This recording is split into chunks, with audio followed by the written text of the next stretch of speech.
hour that. Really? Okay. Hi, guys. In case you're wondering, it is not like I'm doing this for a lot of money.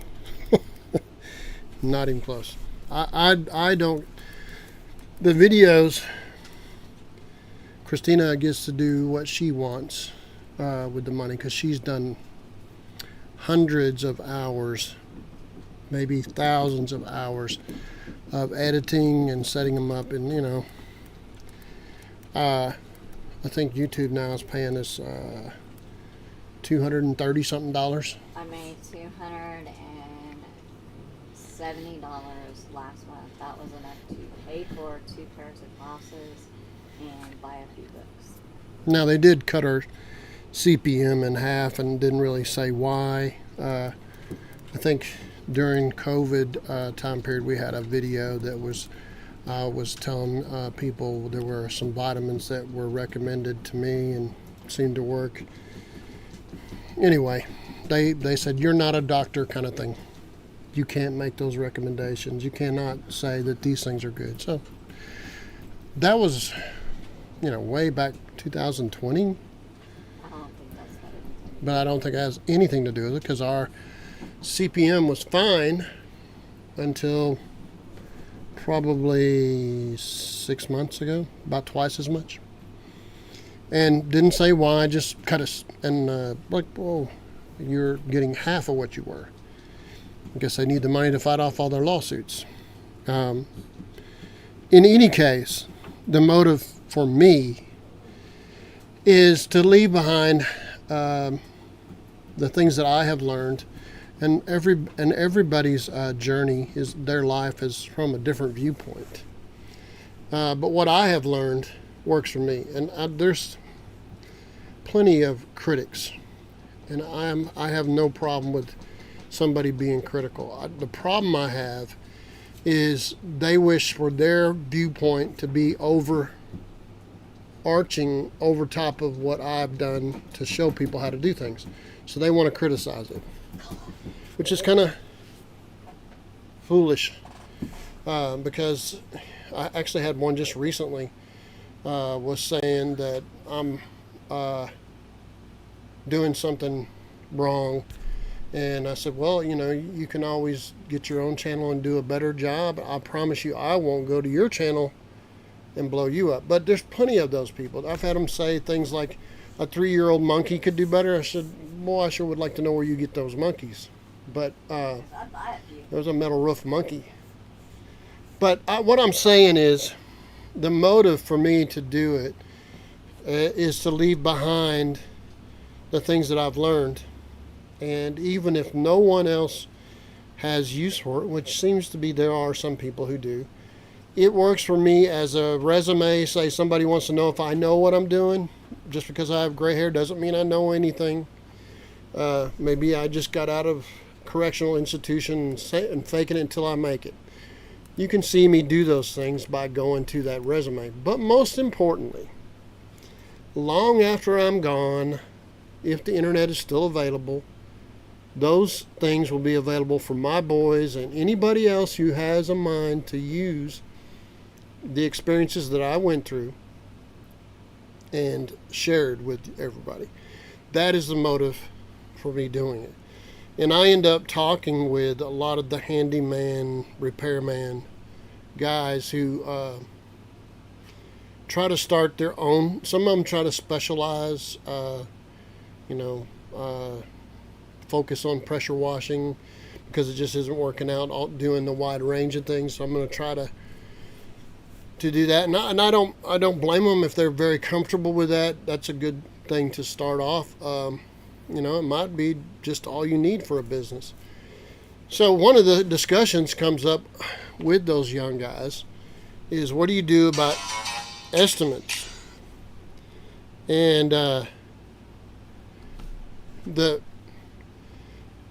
this is the reason. So like a lot of times you'll see there'll be advertisements, free estimates. That estimate is free, but it could have a stipulation as to, hey, you get that money back if I get the job. Now, how is that fair, you say? Well, consider this guy has got to drive all the way to your house, which I just got through driving a little over 2 hours away to do an estimate just because I wanted to help. I don't normally drive that far to give an estimate, and I definitely don't do it for free. They were super nice. Some of what I know and the things that I do, like skirting, there's just not anybody else doing it. And there's some other guys out throughout the world that probably are. And I know there are a few guys around this neighborhood that have picked up from Clayton Homes when I worked for them and showed them, this is a better way to do it. And then they tried to do it their own self. And they teach everybody that they try to bring in to do those things. And it's great because I get to interact with those guys online. They'll look at my videos because they'll tell them, hey, look at these. Anyway, what I'm leading up to is I know that I will probably say 80-20 chance that I will get the estimate that I turn in. So I'm out my time, the fuel, which was $40, wear and tear on the vehicle, and then I had my son with me, which is my help. He's 23 years old. He'll be 24 shortly, in a couple of days. So consider, normally I would have been making with he and I a $75 pull-up fee, and then an hourly rate to do the work. But it wasn't work, it was an estimate. Then I had to drive back. Now, that means 4 to 5 hours for Clay, who's, let's make it close to $20 an hour. You understand what we're dealing with? $100 plus $40 in fuel, plus I didn't make any money. So why would you expect to get an estimate for free? Well, a lot of companies cannot afford it. It's just too expensive. They're already busy doing work because there's just not enough people that are in the trades. They're already busy doing work. They would have to literally leave late or leave the job they're on to go to your job where they were making money. They're going to spend money to get to your place to give you an estimate for free that you're going to use to shop between two other people, because they say you got to have 3 people to get an estimate between 3 people to get the insurance to pay. So they don't even know if they're going to be even close to being the ones getting the job. So why would they want to leave their job where they're making money? Because they might get the job, a 1 in 3 chance. That's not very good. You need to be prepared to pay for an estimate. And I know you say, well, that's not right, because there's plenty of people that will do free estimates. Yes, there is. And after a while, you'll get just those people. You'll get the guy who just started or has such a bad reputation with all his prior customers, or the one that's so high that you go like, holy cow, I don't know how I could ever afford that. Even with, I had to pay 20% of it. I still couldn't afford it. Well, they're putting all that in. They can afford it. So when you're dealing with these guys that come over and talk with you, and you're trying to feel the conversation to see if you feel comfortable with them, all this is your investment for having a better home in the future. Why wouldn't you want to pay a little bit for it? It's not the same as if you had a leaking faucet and you need somebody to fix it right now. This is an estimate, something that you need 3 of probably. I used to know a releveling company that jacked up houses. They actually own 3 separate companies, so they could go to a job and give them 3 estimates. Each of them be marginally different than the other, and they're local. There's nothing wrong with owning 3 different companies and you're getting 3 estimates out there. But ain't none of them cheap. Believe me, I followed along behind and did it for $30,000 cheaper, $40,000 cheaper. It sounds ridiculous, but what I did for 1 or 2,000, they were talking about 42,000. Oh, but you get a guaranteed. We guarantee I work for 15 years, and they do. They cover it. But you mind? They're not gonna be in business in 15 years. Well, they have been. They make so much money. The wealthy people use them because it's sort of like buying a Dooney Bort purse. No, Versace purse. Yeah. They're getting name brand. It's top of the line. All their friends use them. If the house cracks, they'll come back out there and put these electronic scales on there to see how much weight is on each pier and fix the repair. But they took that extra 30 to 40,000 and they've invested it and made a bunch of money. Now, what am I leading up to? Yes, they can afford to go back and fix some things because you gave them $40,000 to do it, $30,000. Okay, that would be your scenario where if you get where you don't the people that out there, I'm not one of them, but they just don't want to do estimates for free. So understand that it costs money for fuel. It costs money to keep your vehicle constantly repaired. It costs money to have commercial insurance. My one truck that's commercial, and it had to be commercial. $150 a month. It costs more than the other 4 vehicles. No. 6. 6 vehicles. One vehicle costs more than 6 regular vehicles. Are you starting to see the expenses that these guys that are trying to make it in business, they have to deal with? And it's never ending. Scenario after scenario, you get into something and you're digging a fence post and you hit a telephone wire. Or cable. Yeah, man, I wasn't going to wait for a week for the people to come out and check and make sure there's nothing here, and now I've done hit something. Believe me, those are things where you just barely were making some money, a fair amount. Now you're not making any money. You're losing money, and the customer's unhappy and scared. Maybe you have insurance, and guess what? Now your insurance is going to be higher because you've had a claim. I've never had a claim. Not once. And I know I should be knocking on wood or something superstitious, but I'm paranoid about things going wrong. All right? I remember one time I had the guys that was like, hey, can you back the truck up? Because I can't get the chocks out of the vehicle. From rolling down the hill. I said, okay, yeah, I'll do that. So I parked the truck, or so I thought, and they were trying to get the chalk out. It wouldn't come out. It was still in drive. Now, what would have happened if they'd managed to get that chalk out? That truck and trailer would have went down the hill, and I would not have been able to run fast enough to get it. Those are the things that these guys have to deal with. I mean, I'm not perfect at all. But I am super paranoid about protecting the people that I'm working on their home and trying not to make their life worse. If that makes any sense at all to you. I work really hard at it. No matter how hard you work at it, guess what? There will be mistakes. There will be mistakes. You have to fix them. These are not an hourly rate job.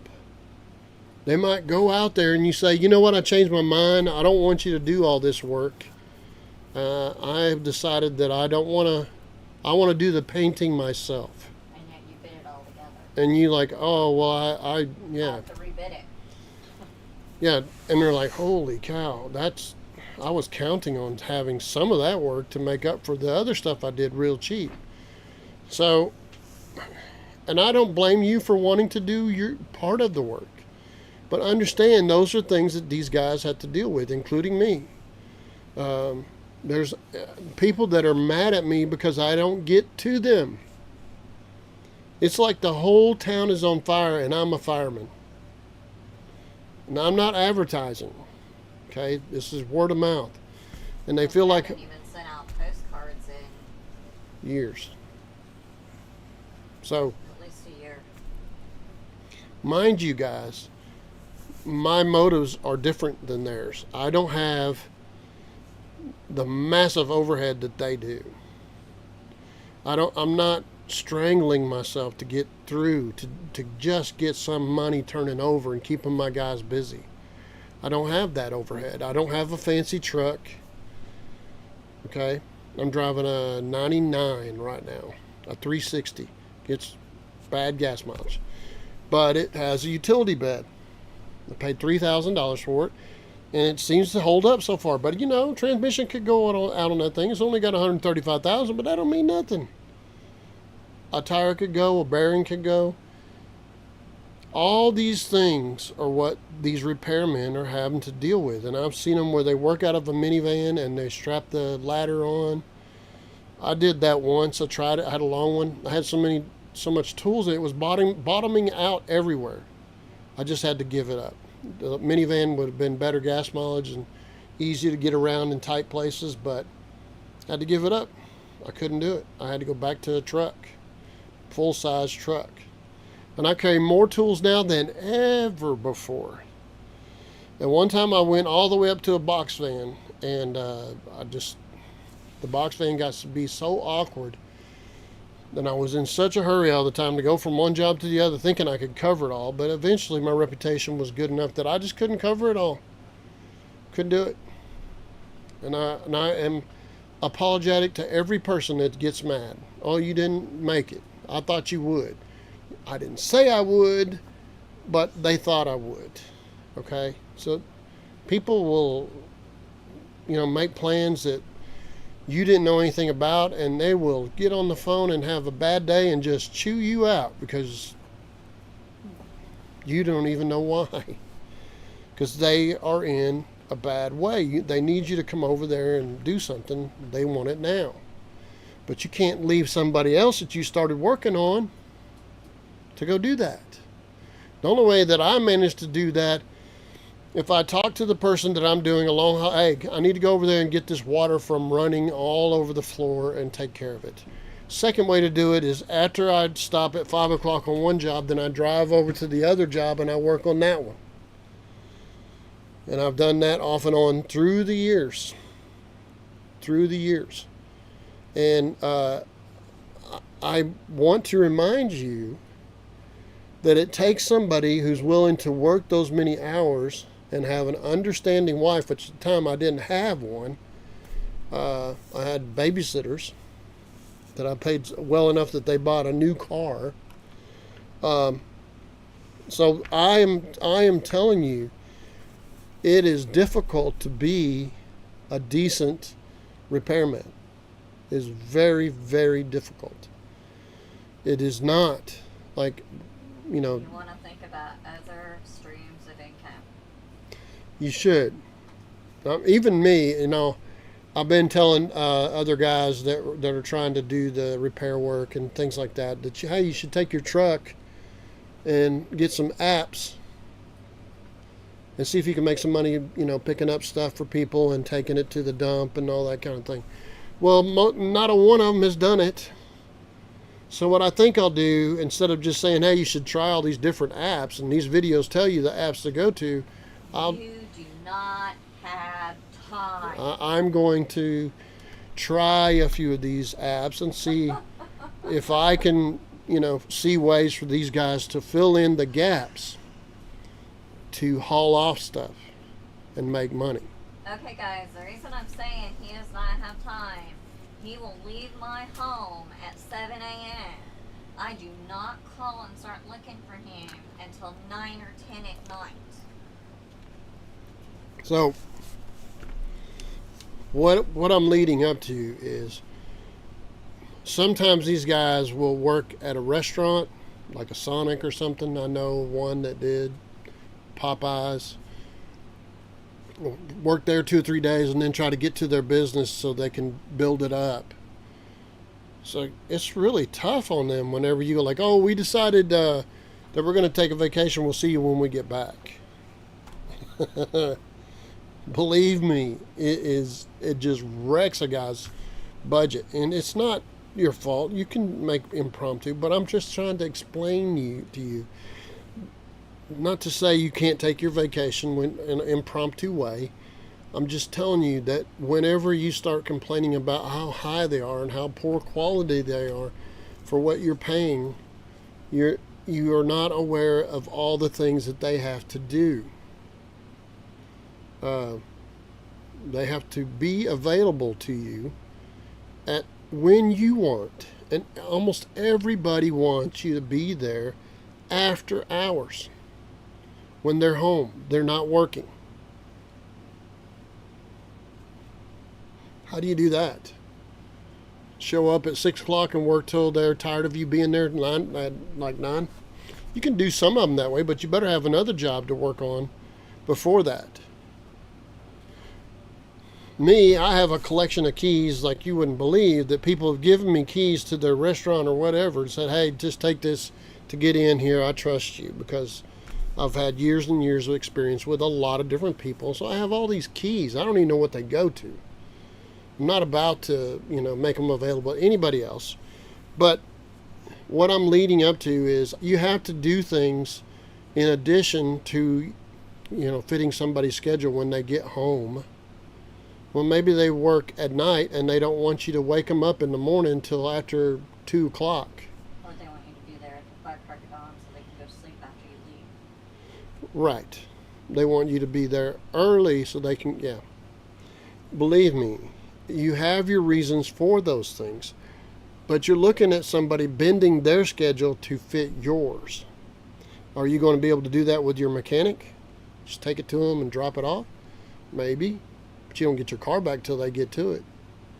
This is somebody coming to your house with their tools and their willingness, taking on a project in your house.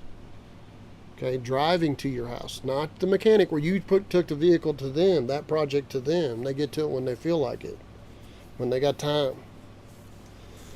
By the way, I've been have people ask me to work on cars. Can you imagine that? I mean, they see me underneath my wife's car because I have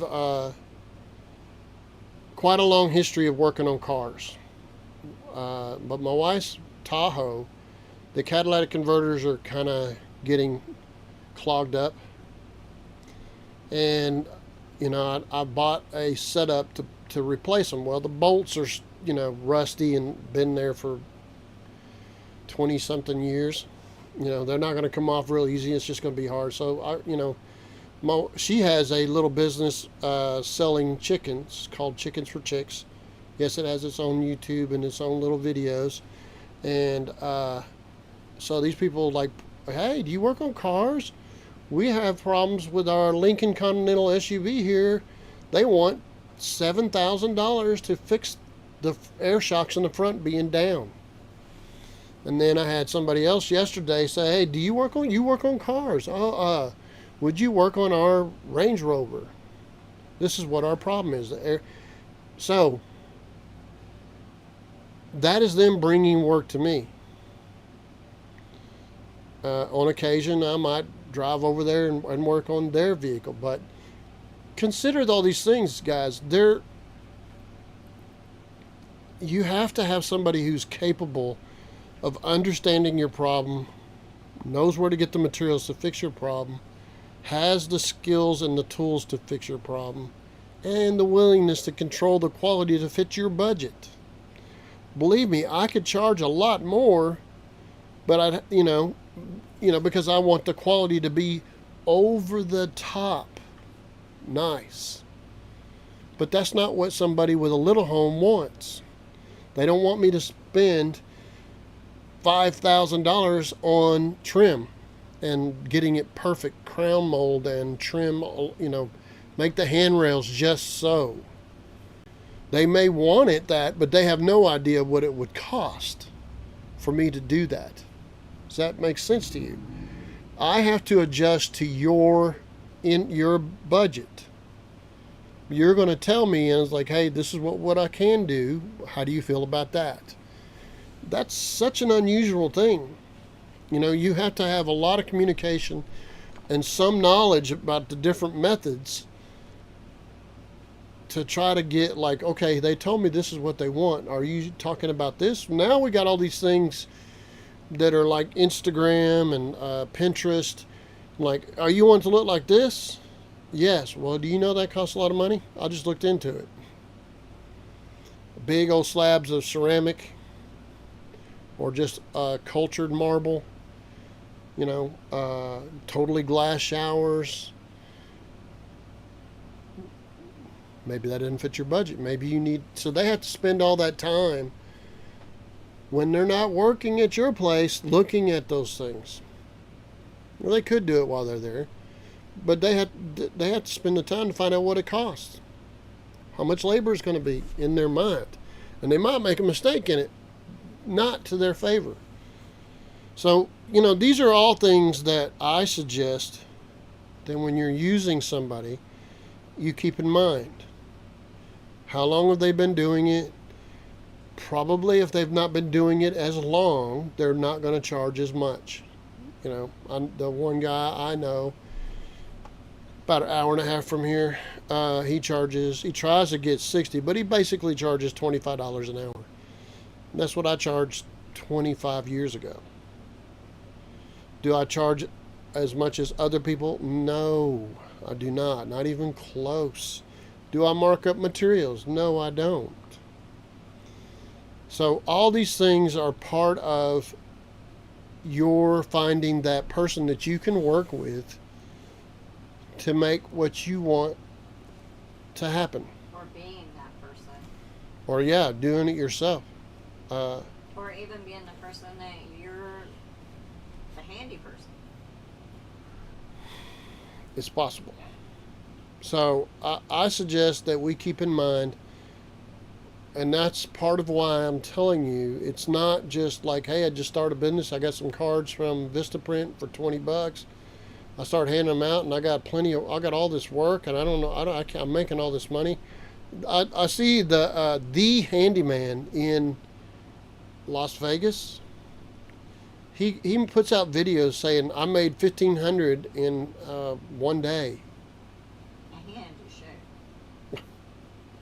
$1,500. That makes you think that you can go out there and make $1,500 for your labor in one day. Now, he may be able to because he knows all these people, and he's got a long reputation. He earned it. But that's not going to be the case. You're not going to be able to make that much money like he does. So keep it in mind whenever you're dealing with them that they have serious amount of overhead. They have to go when you're not calling them, and nobody else is, say in the wintertime right before Christmas, nobody's calling you. Wintertime, tax time. Right before April School. 15th. All in April. And right before school starts. And then October you get hit again because that's where the business people have delayed their taxes and now they're having to pay. Right. There you go. Those are two slow times that we see in all of our businesses. Or three. So I suggest that you keep in mind it's not just some guy that's got all his bills paid for and he's just waiting at home for your phone call. It's not likely. Very low odds. It's somebody who's struggling to make it for years, and it took a long time to get where they were noticed by other people to build that reputation. It took a long, long time. And it will take a long, long time if you're trying to do that yourself. It will, I promise you. At one point, I used to do insulation in walls, roofs, ceilings, blown insulation and sealant in the attic, pump in insulation in the walls, and then put bat insulation in the floors for the Office of Human Concerns weatherization department. So it's like a federally funded for each county thing for people that are poor to get better insulation so that their bills are not as high. So I was doing that and doing my repair work. I had 3 or 4 guys working for me, crawling underneath houses, crawling in attics, and spraying insulation. And then, I mean, I had to carry them. I had to pay them even though I wasn't getting the money until later. That meant I used to have to carry $5,000 or $6,000 on me all the time. So you would think somebody would stick a gun in my face. So, but that was just me making sure that those guys were paid on Friday. Not every guy can do that. I don't do work for them anymore because they wanted one bid per square foot for every job that you might possibly bid. And I got outbid by some very multi-million dollar, very big company. They have 2 huge warehouses, and the classic one is like when you do highways. Yeah, I bid it for this much, but you know what? It had this problem, so we had to add this much, and then add this much, and then add this much. So it's not the same.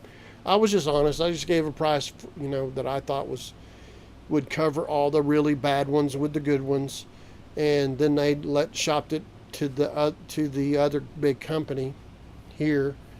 And as far as I know, that totally collapsed. I don't even think it's going on now. But you do things.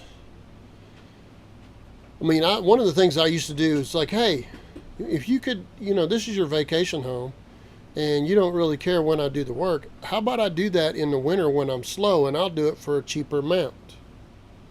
Normally I make $40 an hour, but I'll work for you for $25 an hour if I can work for you on that vacation home when I'm slow. I'll call you and let you know, and you can be there or whatever. Most of the time they don't care they just want to get the work done. They want to get it done cheaper.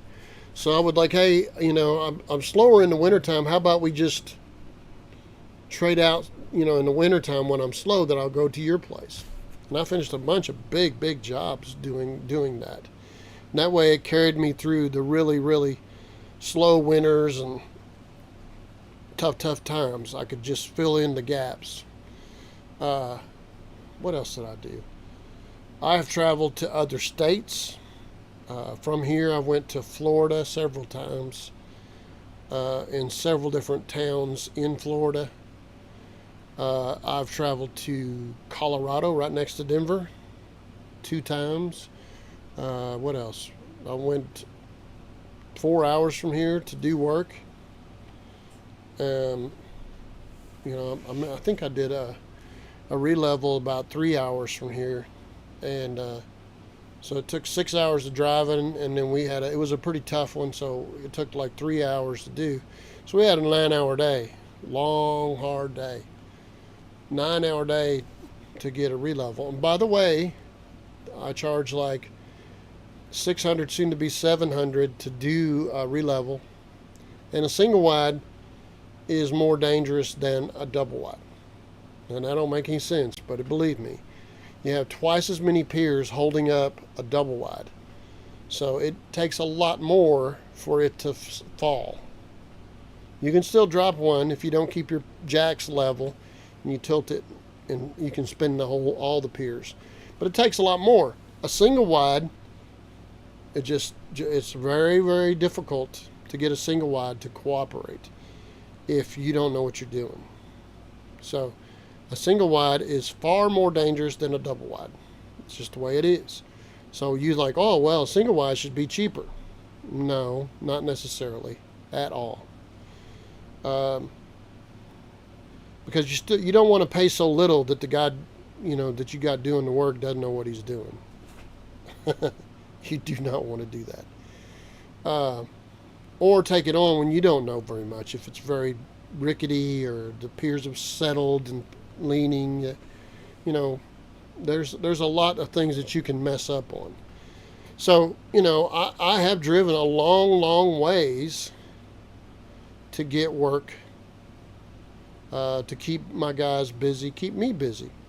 For a while there, I was driving to a town called a community called Emerald Beach, which is way past Golden, way back in there, another 15 miles. It would take me an hour and 45 minutes to get there. I did work in another little town from me in Crosses, 5 miles up in the mountains from Crosses. And I worked for them for years and years and years. But I had to pay my guys windshield time. They're not going to drive 4 hours a day and not get paid. They'd be poor. They wouldn't have any money. I am taking them away from their life and paying them to ride with me till I get to the job. I cannot bill for that job until I get to the job. Now, if there's a service called, then yes, there's a service charge. Just barely covers usually the fuel and the labor in the cab. So, you know, and there's the insurance is not as much as you would think. It does have some expense, but it's really not as much as you would think. It is if you've had a lot of claims against your insurance.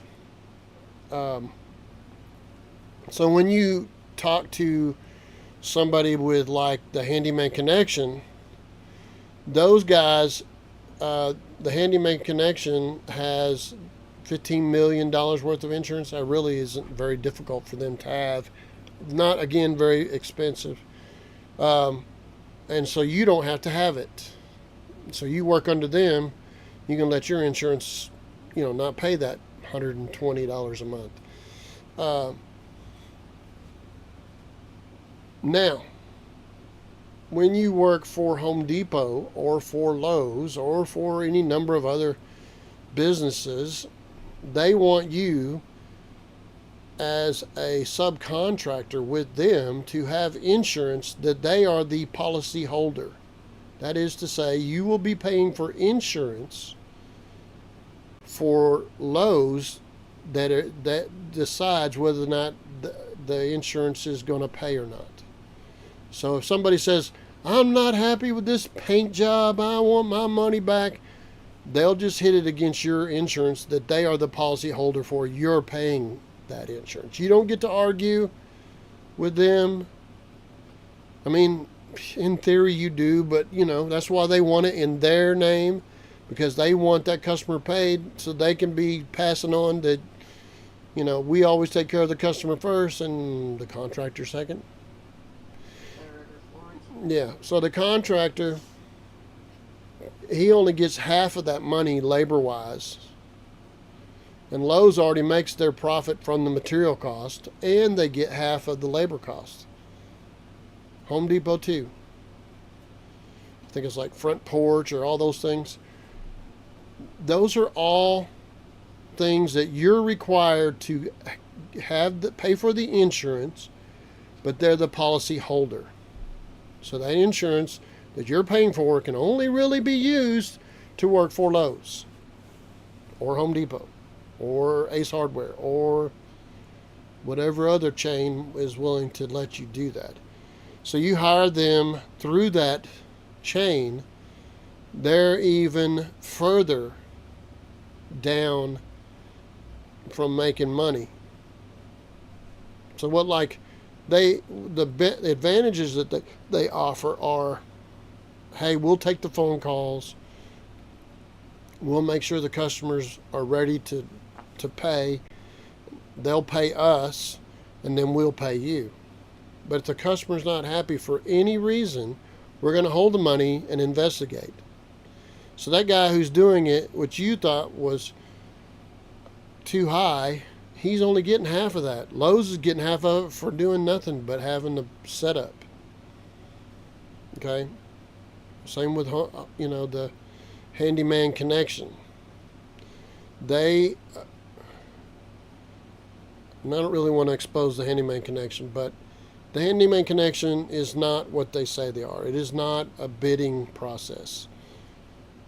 It is an hourly rate that the contractor says, and it's he tells them how many hours they're guessing at it by him saying yes for higher or no for lower. Okay? Is it this many hours? 10 hours? No. Oh, well, it's 7 hours?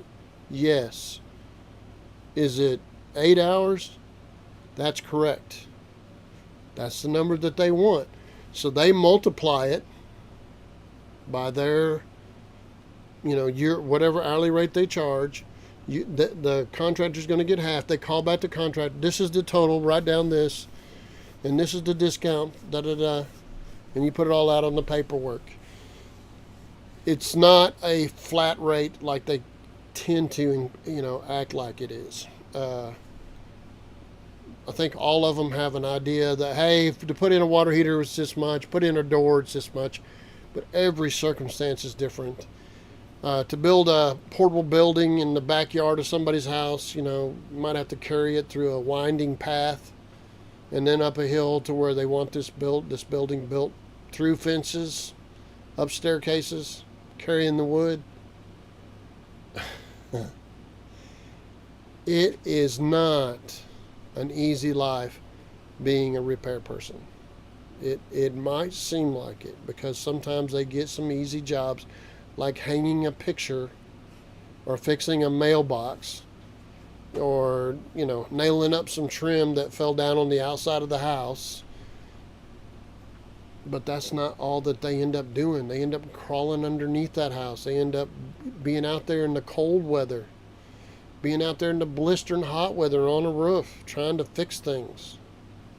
You start seeing what I'm talking about. There's massive things. They are not getting only easy work, I promise you. If they're doing some way of discernment that I have no way of knowing. I have done everything possible, including this week, coating 3 mobile home roofs for a discounted rate. And I was warned for putting all that on.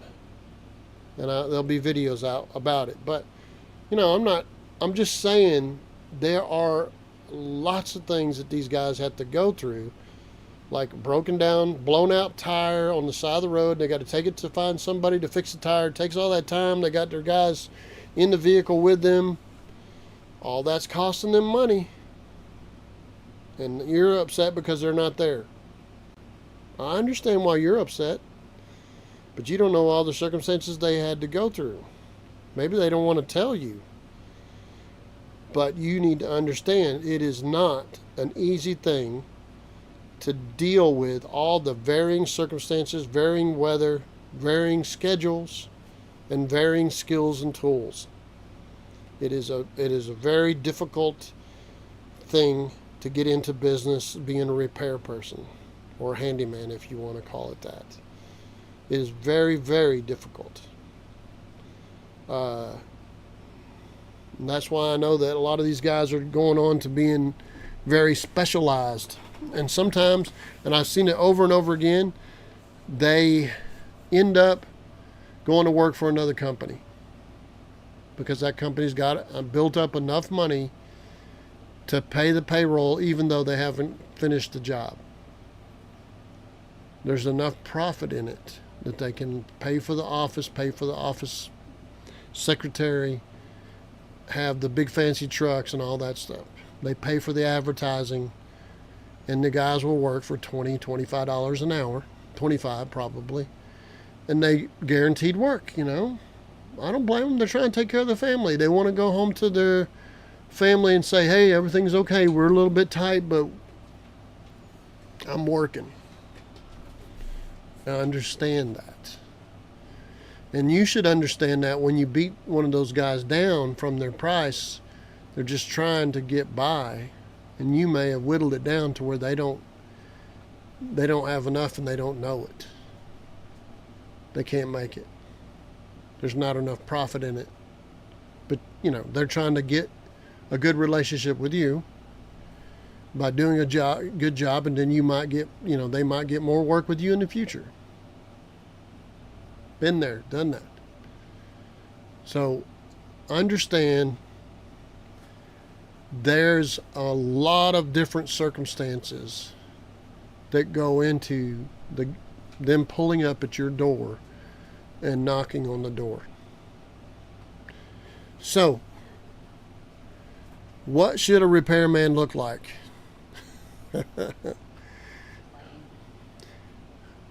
Personally, I don't think a repairman should wear shorts. Why, you say? Because it might be really hot. I have a guy that was working with me this week, and he was wearing shorts because it was kind of warm. Well, when he got on that metal roof, his legs were getting hot. He was getting cooked. But in the middle of all that, do you really think that the guy who's showing up in shorts is going to be the hard worker that you really thought? Or what is the first thing that crosses your mind? Wow, that guy's pretty casual. Doesn't come across real professional, does it? So, should you be wearing company colors and company t-shirt that's got the company emblem? I don't think that's necessary. I think a good polo shirt, which you can get for $3-4 at Goodwill or any other thrift store, garage sales, so on. If you can get a polo shirt, pocket or no pocket, and I don't think it really matters if your pants have paint on them, but you need to wear pants. You don't want to come across as casual. You want to come across as capable. Look, I've got some stuff underneath my house that I need to get done. You're wearing shorts. You might not want to do that. We're like, oh, hold on a minute. I might have to go home and change into pants. Whatever. It's anytime anybody wears shorts while working with me, which I don't tell them they can't. But they get all the jobs that mean you're on your knees. I do everything I can to make sure they get those jobs. And our sons are not exempt. Yeah, my boys were not exempt to that. So, now, as I said, you might want to consider wearing clothes that look professional. What should your face look like? Should you be angry at the world despite the fact the world has treated you very badly in the middle of a divorce or whatever? Should you be angry at the women when you go and talk to a woman? No. And I'm going to step on some people's toes, and I'm fixing to say something. There is a book called Dress for Success. And it talks about the acceptance, and it was made in the late 70s, early 80s. It talks about the psychological view of people to certain colors and certain clothing, what each viewpoint is, and posture, so on, so on, so on. One of the things it talks about is facial hair. And yes, right now, there's a lot of people just not, it's accepted now. It used to be in the 80s, it was, Don't do that. kind of obscure.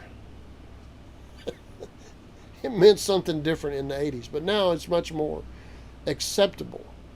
But the problem gets to be is what is the psychological effect with someone that is clean shaven as opposed to somebody who has a little bit of a beard. Very well kept beard maybe, but a beard. Well, psychologically, you are more trustworthy if you don't have anything blocking your face from being seen. You are basically judged by how much hair you have on your face. And I have had all kinds of people argue with me about that. But it's just a fact. So if you want to have more success with people trusting you, cut your hair off of your face. Your face and your neck should not be covered in tattoos. Yeah, so you shouldn't have. I had Maria. Yeah, that's like, how do you trust a guy that's got Face tattoos. face tattoos? Yeah, like, oh, kind of spooky. I had one guy that wanted to work for me, and I said, hey, you just can't. He had the devil tattooed up on his neck and up on his chin. It's like, dude, I don't care how good of a worker you are, you just can't go. You can't. It was on his chin. I'm like, he says, man, I was in a bad place. You know, everybody excuses something that they do wrong. Well, I was in a bad way. I was in a bad place. People stay in a bad place. That's now you got ways to take that off. I don't know where it happened to him, but his girlfriend, last I knew, was complaining that he wasn't working. Well, I can see why there were nobody want to hire him, including me. But there's also the guys who shave their head, and then they have this long goatee, and it kind of comes across as mean. If you already have a mean face, find a way to soften your face so you're not scary to the people that don't know you. Okay? So, does that mean that somebody has a beard is not trustworthy? No, it does not mean that. It does mean that you need to be conscious of the fact you're going to have to overcome that. If you don't want to shave your face, you're going to have to overcome that with your own talent and making people feel comfortable with you. I can tell you how, but it would take another show. But biggest thing is, you need to be conscious of the fact that you're there to make their life better. Period. That's the reason that I'm doing these live streams, besides the fact there's not a ton of people watching them. But I'm doing it because it is my intention to make other people's lives better. I go into it with that intention. When I go to their door, the same way, if I go into it with that intention, it will be conveyed. I don't go there with like a twisted up ponytails on the end of my chin and ponytails running down out of my hat. I can, but I don't. Why do I need to be acting like I'm free and with shorts on, with some concert t-shirt on, with some smart Alex saying on the t-shirt? You need to take from the Bible all things to all people. You need to have that ability to not hurt other people's feelings by what you feel. Be conscious of what their problems are. Be sensitive to finding them, and then not saying things. They might not tell you that they're recovering alcoholic, and you're talking about going out and having a good time with all your friends. So you're talking about all the partying that you're doing. How reliable does that make you seem? Anybody that knows anything at all about drinking knows that those guys generally have an unreliable life. Same with drugs. So you need to convince people that you are not there to make their life worse. That is your intention, to convince them you're there to make their life better. So you are the guy that's presenting that. So if you look at yourself, what do you see? Like, I have the right to wear anything I want, to have whatever length of hair I want, to wear shorts. Yes, you do. But are you what those people want? And are you the same to the next person and the next person and the next person? Or are you saying, I just don't care what they think? I have the skill, and if they want it, da-da. I don't really need. I would love to be able to. There's been a lot of things. I'll tell you a character that I liked. It was called a comic book called Warlord. He had a white goatee, and it came down about here, and white hair, and I always thought I always thought that guy was the best looking. The comics came out in, I think, late 70s. But of course I didn't do that, because I am not going to be able to walk into somebody's house and them not feel uncomfortable that maybe, don't know what this guy's like. He's got just something about it just makes me uncomfortable. Hopefully he says things that make me feel better.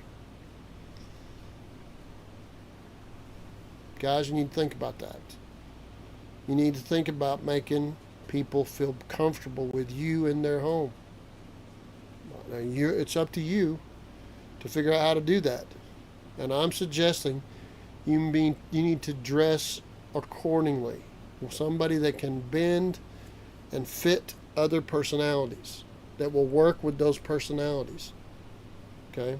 I'm not telling you guys to go out there and be abused by somebody who's abusive. I'm telling you not to do that, because they need to learn how to treat other people. But as a handyman, you need to be flexible. You need to be able to fit a lot of different circumstances. So, when you're getting to somebody's house, you might run your fingers through your hair so you don't have a big old cowlick sticking up. Look in the mirror, see if you've got to blow your nose or something like that. All those things for the first impressions are not good things. I hope I'm not boring you guys, but these are all things that need to be said, particularly to guys who are getting ready to get into helping other people fix things, or just doing the muscle work. But you guys need to also understand that when they are doing rebellious things with their tattoos and earrings and all the nose rings and things like that, they're basically thumbing their nose at all the rest of civilization. They're pretty rebellious. My mother used to tell me all the time, rebellion has a high cost. You don't want to have to pay the cost that it costs you to be rebellious. And, if you're the homeowner, you have to think about that. Do I want this guy in here? Do I feel comfortable with him? He's the only one that responded, but man, this guy looks like, if I didn't know he was the repairman, he might rob me in a dark alley. He looks that way. He's not that way, but he looks that way. How should we be judging people other than what we see? Hopefully what they can do also, but, you're pretty worried about it. So if they're not willing to change things like things that are assaulting to your senses, maybe you need to consider getting somebody that's less rebellious. Let them do the things that, rebellious people can find to do. And there are always something if you're looking. All right, guys, I am going to end it there. This is me talking about what to expect from your repair person. And there are many more things to talk about, I promise you. So in that spirit, I'm going to let it be. I'll come back to you whenever I can next. So hopefully my wonderful partner won't be sick anytime soon again. She has her times, and I'm willing to put up with it. So I thank you